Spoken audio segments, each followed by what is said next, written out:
नमस्कार दोस्तों, आज हम सीखेंगे सिस्टम ऑफ लीनियर इक्वेशन को कैसे सॉल्व किया जाता है रैंक मेथड से। इसके लगभग 1 से 2 क्वेश्चन हर साल एलटी, जीआईसी, टीजीटी, पीजीटी में जरूर आते हैं। इसमें 2 या 3 इक्वेशन दी गई होती हैं और पूछते हैं कि सॉल्यूशन क्या यूनिक है या इनफाइनाइट है या नो सॉल्यूशन है। दी तो देखते हैं कैसे सॉल्व करते हैं।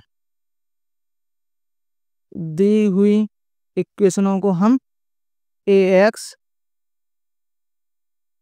इज इक्वल बी के फॉर्म में लिखते हैं, जहां वेयर ए क्या है, coefficient matrix. A is coefficient matrix, coefficient matrix. B यहाँ पर कांस्टेंट मैट्रिक्स है, कांस्टेंट मैट्रिक्स। एंड एक्स बचा है, एक्स होता है, इसमें होते हैं unknowns, x1 x2 dot dot X and transpose. तो जैसे हम एक एग्जांपल से समझते हैं डायरेक्ट। एग्जांपल दिया है, एग्जांपल एक इक्वेशन दी है, इसमें इक्वेशन दिया है x plus Y plus Z equal to 6। दूसरी इक्वेशन दी गई है 2x plus 3y plus Z equal to 10। And तीसरी इक्वेशन दी गई है x plus 2y plus 2z is equal 11। तो ये एक सिस्टम ऑफ लीनियर इक्वेशन दिया गया है। तो इसे सॉल्व करने के लिए हम क्या करते हैं, इसे ax बराबर b के फॉर्म में लिखते हैं, जहाँ पर a क्या था, कोएफिशिएंट मैट्रिक्स। जैसे x का कोएफिशिएंट क्या है, 1 है, y का कोएफिशिएंट क्या है, यहाँ पर 1 है, और z का कोएफिशिएंट भी क्या है, 1 है।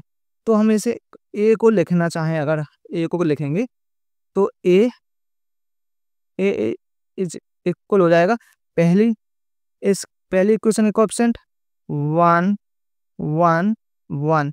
अब क्या लिखें, दूसरी रो को एक ऑप्शन लिख लेंगे 2 3 एंड 1, और यहाँ पर क्या लिख लेंगे 1 2 2। ये वही कोएफिशिएंट मैट्रिक्स। और यहाँ पर बी क्या बनेगा, बी ये जो ए है, इस साइड है, ये होते हैं बी। 6 10 11। और एक्स में क्या आया, एक्स में आए अननोन। अननोन मतलब वेरिएबल। वेरिएबल क्या है, एक्स वाई जेड का transpose.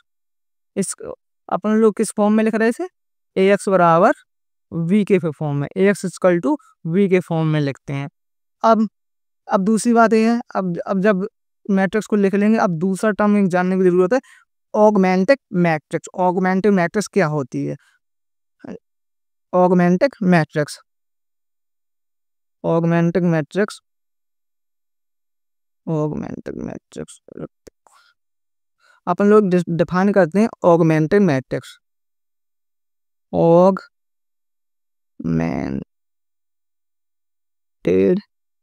Matrix, augmented matrix M define की कैसे, ए कोएफिशिएंट मैट्रिक्स लिखी और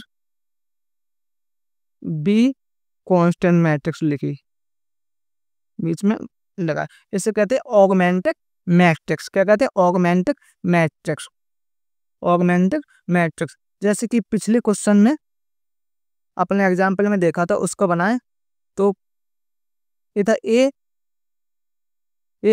कांस्टेंट मैट्रिक्स और बी, सॉरी, ए है कोएफिशिएंट मैट्रिक्स और बी है कांस्टेंट मैट्रिक्स। इन दोनों को साथ में लिखते, ए और बी को साथ में लिख लें, ए और बी को साथ में लिख लें तो वो क्या बन जाती है, ऑगमेंटेड मैट्रिक्स बन जाती है, ऑगमेंटेड मैट्रिक्स के फॉर्म में बन जाती है। तो इसको लिखते हैं अपन लोग नेक्स्ट। तो एम बनाया अपन लोगों ने,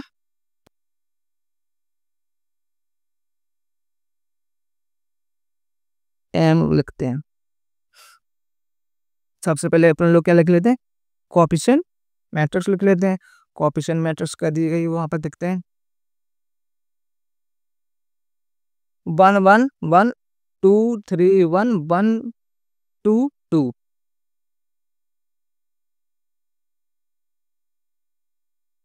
1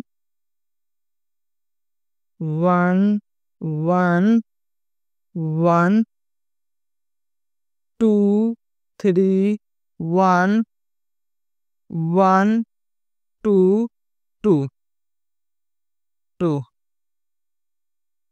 अब यहाँ बीच में एक लाइन खींच लेते हैं। अब v को लिखते कोएफिशिएंट में, v में क्या थे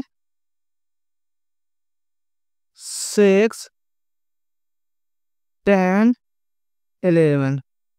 बी क्या है, कांस्टेंट है, क्या कांस्टेंट, और ए कोएफिशिएंट। देखो इसमें ही ऑगमेंटेड मैट्रिक्स बनाया, उसमें अपन लोगों ने ए यहाँ पर ए लिख ली है और एक कोएफिशिएंट मैट्रिक्स लिख ली है, तो ये ऑगमेंटेड मैट्रिक्स बन जाती है, ऑगमेंटेड मैट्रिक्स बन जाती है। सॉल्यूशन बताने के लिए क्या करना पड़ता है, रैंक ऑफ ए निकालना पड़ता है और रैंक ऑफ ऑगमेंटेड मैट्रिक्स निकालते हैं, रैंक ऑफ, तो इसी से आता है सब कुछ। तो देखते हैं क्या,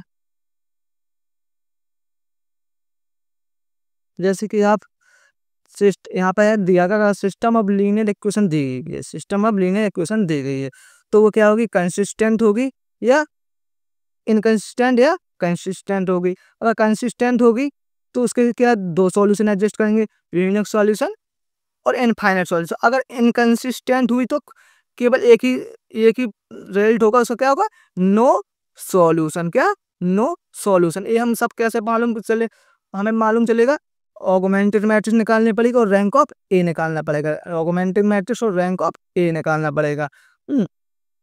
देखते हैं इसका क्या है। अब आगे यहाँ पर इनकंसिस्टेंट को क्या कहेंगे, असंगत, और कंसिस्टेंट को संगत। अगर संगत इक्वेशन संगत होगी तो उनका उनमें सॉल्यूशन एडजस्ट करेगा। कैसा एडजस्ट करता है, यूनिक सॉल्यूशन मतलब केवल केवल एक सॉल्यूशन, इनफाइनाइट सॉल्यूशन मतलब होते अनंत सॉल्यूशन, और इनकंसिस्टेंट की कंडीशन में कोई सॉल्यूशन एडजस्ट नहीं करता है, कोई सॉल्यूशन एडजस्ट नहीं करता है। तो फिर हम देखते हैं कब इनकंसिस्टेंट होगा, कब कंसिस्टेंट होगा। कंसिस्टेंट होगा तो यूनिक सॉल्यूशन कब होगा और इनफाइनाइट सॉल्यूशन कब होगा, ठीक है।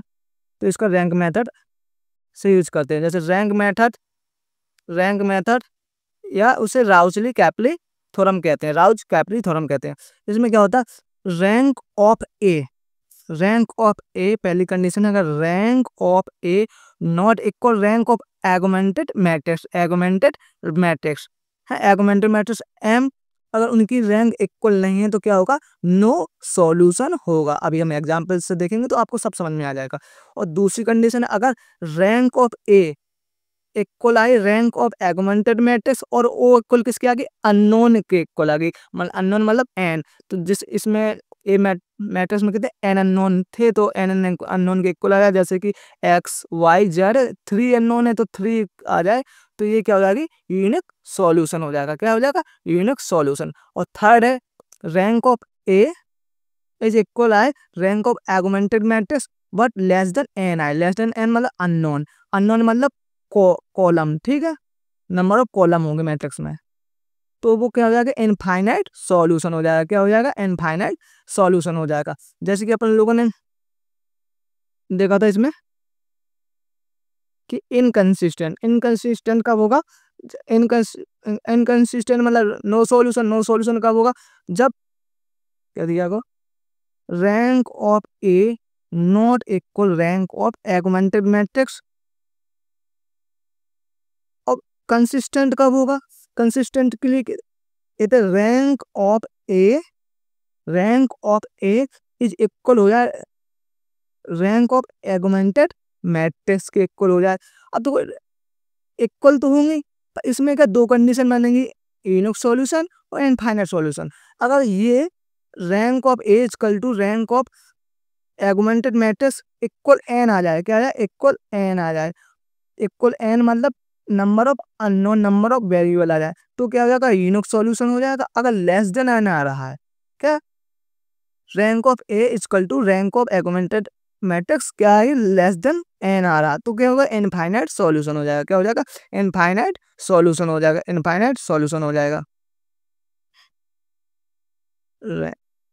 तो ये आपने समझे। तो अपन लोग अब एग्जाम्पल देखते हैं, एक एग्जाम्पल देखते हैं। जैसे कि वो प्रीवियस एग्जाम्पल को ही लिख लेते हैं। क्या था, X plus Y plus Z is equal 6 था, 2x plus 3y plus Z is equal 10, X plus 2y plus 2z is equal 11 आया। अब हम क्या करेंगे, इसको शॉर्ट बनाने की कोशिश करेंगे। ठीक है, शॉर्ट, जैसे अपन को मालूम है कि मैट्रिक्स एगमेंटेड मैट्रिक्स एम कैसे लिखी जाती है। एगमेंटेड मैट्रिक्स एम लिखी जाती है, ए होता है उसमें और बी दोनों होती है। बी मतलब कांस्टेंट और ए मतलब कोएफिशिएंट होती है, और बीच में लाइन खींची होती है। तो हम इसी की रैंक निकालेंगे, है ऑगमेंटेड मैट्रिक्स की रैंक निकालेंगे। और उसी से देखो, उसमें ए है तो उससे ए की रैंक भी आ जाएगी, और बी है तो उसमें क्या है, उस दोनों को मिला देंगे तो ऑगमेंटेड बन जाएगा, और ए भी है। तो इसमें जैसे कि हम ए लिख देते हैं, पहले आपको कन्फ्यूजन ना हो आपको। इसके ए क्या बना, ए बना इसमें 1 1 1 2 3 1 1 2 2, ए बना। अब हम लिख ए, अब ऑगमेंटेड मैट्रिक्स एम लिखते हैं। ठीक है, इसको एम लिख लिया, एम क्या ऑगमेंटेड मैट्रिक्स है। 1 1 1 और 2 3 1 1 2 2, और यहाँ पर क्या है, बी, बी क्या 6 10 11, और यहाँ पर अपन लोग एक लाइन ड्रॉ कर लेते हैं। अब लाइन ड्रॉ क्योंकि अभी आपको समझ में आ जाएगा। ठीक है, अब अपन को इसकी रैंक निकालते हैं, ऑगमेंटेड मैट्रिक्स एम की रैंक निकालते हैं। ए यू ऑगमेंटेड मैट्रिक्स एम, अब रैंक निकालेंगे। इसकी रैंक कैसे निकालते हैं, एक्लोन फॉर्म में कन्वर्ट करेंगे मैट्रिक्स को, जैसे अपन लोगों ने पहले वीडियो में सीखा था। क्या यहाँ पर जीरो बनाएंगे, यहाँ पर जीरो बनाएंगे, ये पीवट है पहले का, तो कंडीशन अप्लाई करते हैं। एम लिखा, एम इक्वल, पहली रो को सेम टू सेम लिख लेंगे 1 1 1 6। अब इसमें क्या, पहली रो में 2 का मल्टीप्लाई करके सब्ट्रैक्ट कर दे तो यहाँ जीरो आ जाएगा। क्या आ जाएगा, मैं 2 का सब्ट्रैक्ट कर 0, यहाँ पर 1 बचेगा। यहाँ पर 2 का मल्टीप्लाई किया था और 2 का मल्टीप्लाई किया था और इससे सब्ट्रैक्ट किया तो क्या आ गया, -1 आ गया। यहाँ पर 2 का सब मल्टीप्लाई किया 12 आया, सब्ट्रैक्ट किया क्या, -2 आ गया, -2 आ गया। अब इसको रो 1 और रो 3 को सब्ट्रैक्ट कर देते तो 0 आएगा। 0 2 से 1 गए 1, और यहाँ भी क्या आ जाएगा, 1 आ जाएगा। और अब इसको सब्ट्रैक्ट करेंगे इससे तो कितना बचेगा, 5 बचेगा, 5।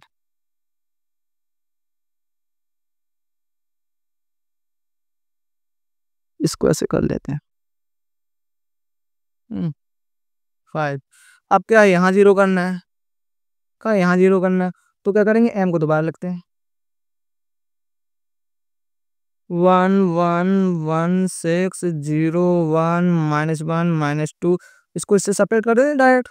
0 का 0, R3 में से R2 को सब्ट्रैक्ट कर रहे हैं। ठीक है, तो माइनस माइनस का जब प्लस होगा 2, इसको करेंगे इसमें का 7 आ जाएगा। क्या आ जाएगा, 7। अब आप थोड़ी ध्यान देना अच्छे से, यहीं से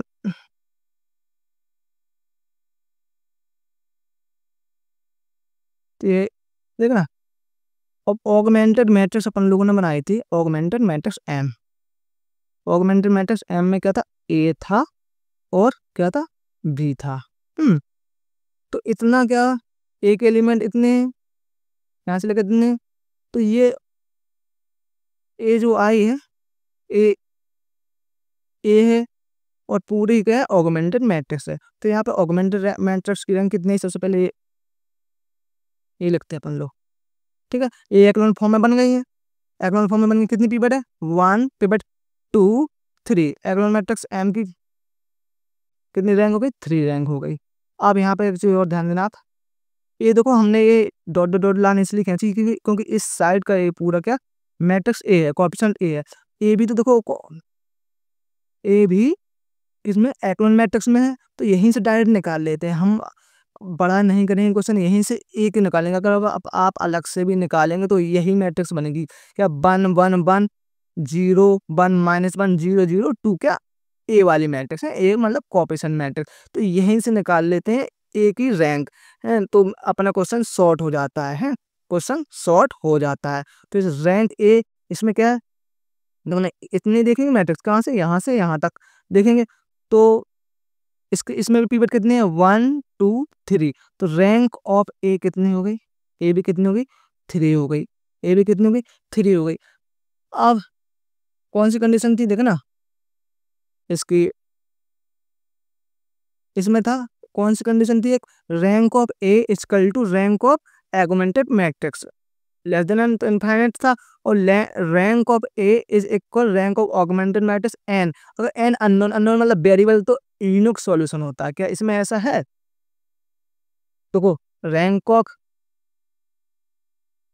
ऑगमेंटेड मैट्रिक्स 3 आई, और रैंक ऑफ ए की मैट्रिक्स भी क्या है, rank of A is equal rank of augmented matrix is equal 3।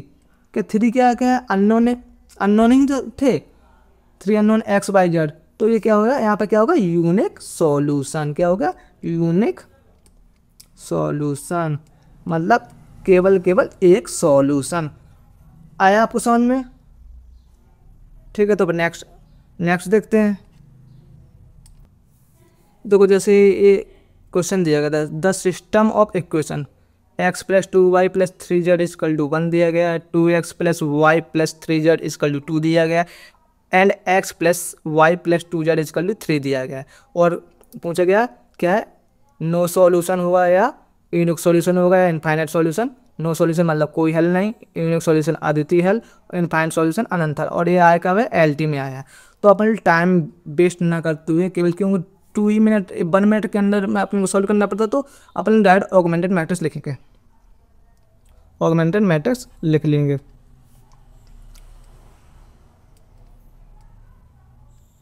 1 2 3 और एक कांस्टेंट 1 एंड 2, ए वाला 2 1 3 2 1 3 2 1 1 2 3, ये मैट्रिक्स बना दी।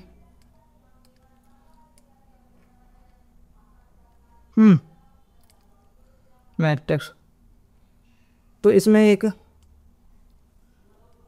ए है और यहाँ वी है, ठीक है। आप ऑगमेंटेड मैट्रिक्स समझे? तो अब इसे एक्लोन में रैंक निकालने के लिए इसे एक्लोन फॉर्म में बदलेंगे। तो यहाँ क्या होना चाहिए, 0 होना चाहिए और यहाँ भी 0 होना चाहिए। तो m लिखते हैं अपन ऑपरेशन,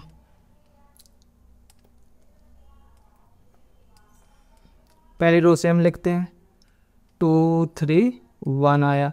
क्या करें, पहली रो में 2 का मल्टीप्लाई करके सब्ट्रैक्ट कर दे रहे, तो यहाँ 0 आ जाएगा। तो 1 में 2 का मल्टीप्लाई किया 2 आया, सब्ट्रैक्ट किया 0, और 2 में 2 का मल्टीप्लाई 4 आया, सब्ट्रैक्ट किया -3, और 3 में 2 का मल्टीप्लाई 6 आया और सब्ट्रैक्ट किया क्या आया, -3। यहाँ पर 2 का मल्टीप्लाई किया क्या है 2, और यहाँ पे क्या होगा 2 से 2 का 0 आए। अब यहाँ पे इसमें रो 1 और R3 को सब्ट्रैक्ट कर दे तो 0 आ जाएगा। यहाँ पे कितना आ जाएगा, -1।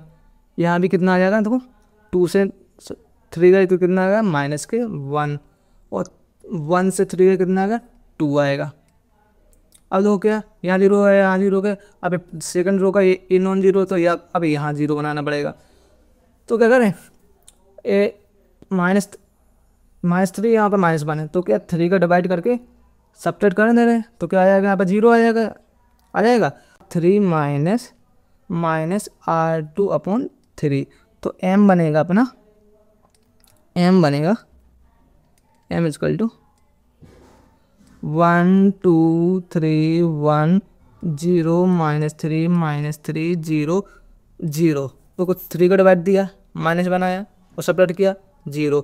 3 को डिवाइड किया, माइनस बनाया, सेपरेट किया, क्या आएगा 0। और लेकिन यहाँ पर 0 है तो क्या आएगा 2 आएगा। अब यहाँ ध्यान देना है आपको। तो जैसे कि हमने डॉट डॉट डॉट डॉट कर दे रहे हैं यहाँ पर, तो देखो पूरी एम मैट्रिक्स की रैंक कितनी आई, कितने पीवर्ड्स हैं इसमें 1 2 3 पीवर्ड मतलब नॉन जीरो।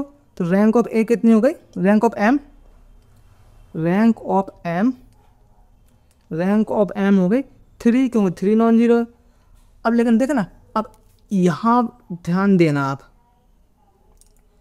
ए वाले इस वाले यहाँ से लेकर यहाँ तक क्या है ए मैट्रिक्स है।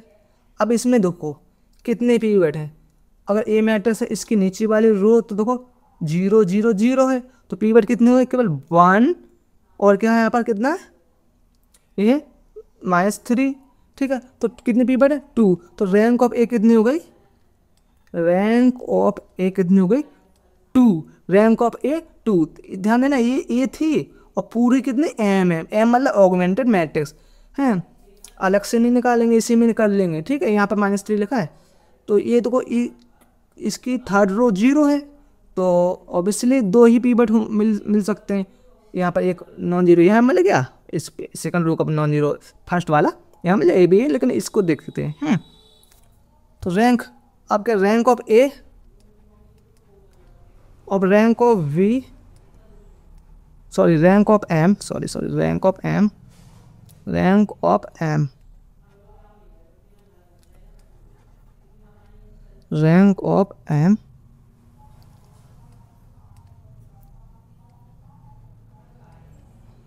क्या इक्वल है, नहीं है।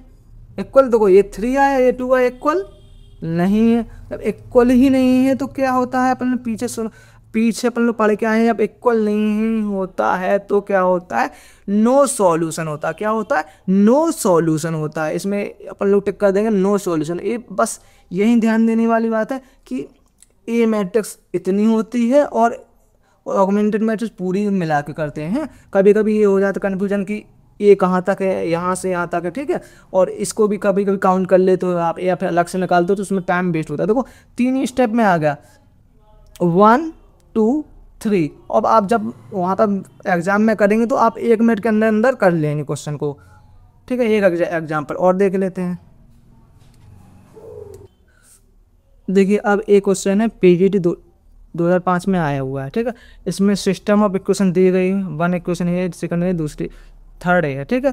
और पूछा कि सॉल्यूशन यूनिक होगा या नो सॉल्यूशन होगा या इनफाइनाइट सॉल्यूशन होगा या 0 सॉल्यूशन होगा, ठीक है। अब इसमें अपन लोग लिख लेते हैं सबसे पहले इक्वेशन को अच्छे से। तो जिसमें -1 को साइड लिख लेंगे, -2 है उसको साइड लिख लेंगे, -3 है तो इसको ट्रांसफर जगह लिखते हैं। इससे लिखते हैं अपन लोग इक्वेशन, पहली इक्वेशन क्या हुई 2x + 2y - 3z और ट्रांसफर किया क्या आ गया 1 आ गया। सेकंड इक्वेशन आ गई अपनी 4x + 4y + kz और -2 को ट्रांसफर किया इस साइड तो क्या आ जाएगा 2 आ जाएगा। थर्ड इक्वेशन हो गई 6x + 6y - kz = कितना होगा 3। अब इस सिस्टम में इक्वेशन दिएगा तो इसका सॉल्यूशन निकालना है, तो यूनिक होगा या इनफाइनाइट होगा या नो सॉल्यूशन होगा। तो सबसे पहले अपन क्या ऑगमेंटेड मैट्रिक्स में लिखते हैं, पहला काम यही है ऑगमेंटेड मैट्रिक्स में लिखेंगे। हम जल्दी से इट्स इक्वल क्या हो जाएगा, पहली रो 2 2 -3, एक मिनट रुकना,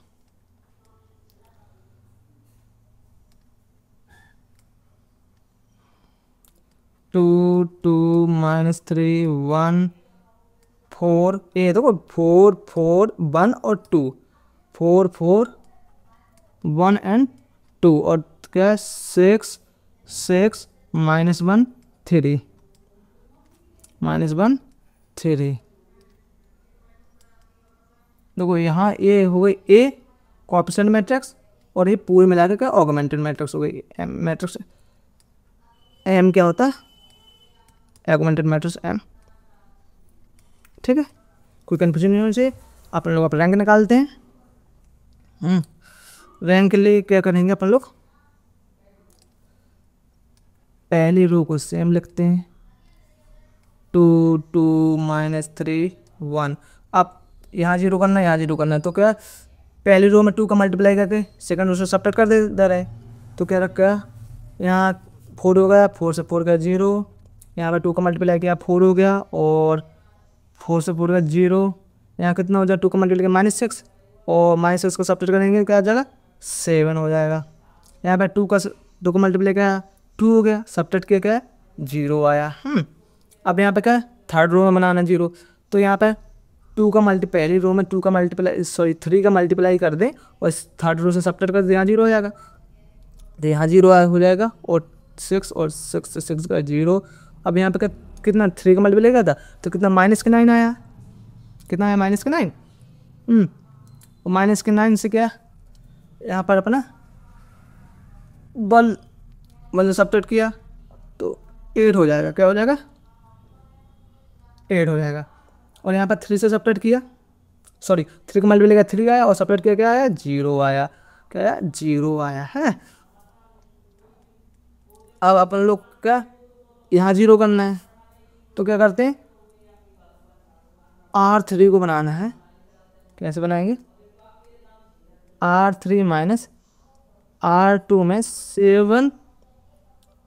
8/7 का करके ऐसा कर 8/7 का मल्टीप्लाई कर देंगे तो बन जाएगा, यहाँ बना जाएगा, और सब 8 का मल्टीप्लाई 0 हो जाएगा। तो यहाँ पर करते हैं एम क्या बनी अपनी मैट्रिक्स बनी एम मैट्रिक्स बनी, लिख लेते हैं अच्छे से।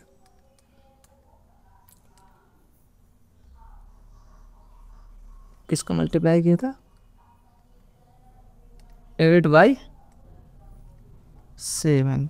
ठीक है, अपन लोग मैट्रिक्स लिखते हैं 2 2 -3 1 0 0 7 0 0 0। यहाँ पर क्या आएगा 8 आएगा, और सब्ट्रैक्ट करेंगे तो -8 आ गया। ठीक है, और तो 0 हो जाएगा यहाँ पर 0 0। ठीक है, अब अपन लोग रैंक देखते हैं। ऑगमेंटेड मैट्रिक्स की रैंक कितनी आई, जितने नॉन जीरो पिवट होंगे, कितने नॉन जीरो पिवट 1 2। इसकी रैंक ऑफ एम कितनी हो गई 2। अब अपन लोग रैंक ऑफ ए देखते हैं। रैंक ऑफ ए आप जानते हो ना, इस वाली लाइन की साइड का, इसमें भी कितने हैं 1 2। देखो यहाँ से ए और यहाँ से इतना, ठीक है ए है, तो कितने इसमें पिवट है 1 2। कितने आए इसमें भी रैंक ऑफ ए कितने आए, रैंक ऑफ ए कितना है 2 आए। तो यहाँ पर rank of A is equal rank of M, आ गए कितने 2 आया, और 2 क्या लेस देन किससे 3 से। 3 मतलब कितने नंबर ऑफ वेरिएबल, कितने हैं 3 है। कौन कौन से हैं, कौन कौन से इसमें बी कितने 1 तो एक्स वाई जेड, क्या एक्स वाई जेड यही तो थी बी, एक्स बनाते थे अपन लोग, ठीक है एक्स वाई जेड, तो क्या 3 है, तो ये लेस देन 3 हुई, तो क्या हो जाएगा इनफाइनाइट सॉल्यूशन। तो rank of A equal to rank of augmented matrix तो आया, लेकिन एक इससे आगे रैंक ऑफ ये लेस देन आया वेरिएबल से आया। वेरिएबल कितने 3 थे, 3 मतलब कितने जितने कॉलम होते हैं उतने वेरिएबल होते हैं 1 2 3, 3 कॉलम थे तो 3 से लेस आया, ये लेस आया तो क्या इनफाइनाइट सॉल्यूशन हो गया। क्या होगा इसका इनफाइनाइट सॉल्यूशन हो गया। तो दोस्तों अब आपको system of linear equation rank method से सॉल्व करना आ गया होगा। अगर ये वीडियो हेल्पफुल लगी हो तो लाइक और सब्सक्राइब करना ना भूलें। धन्यवाद।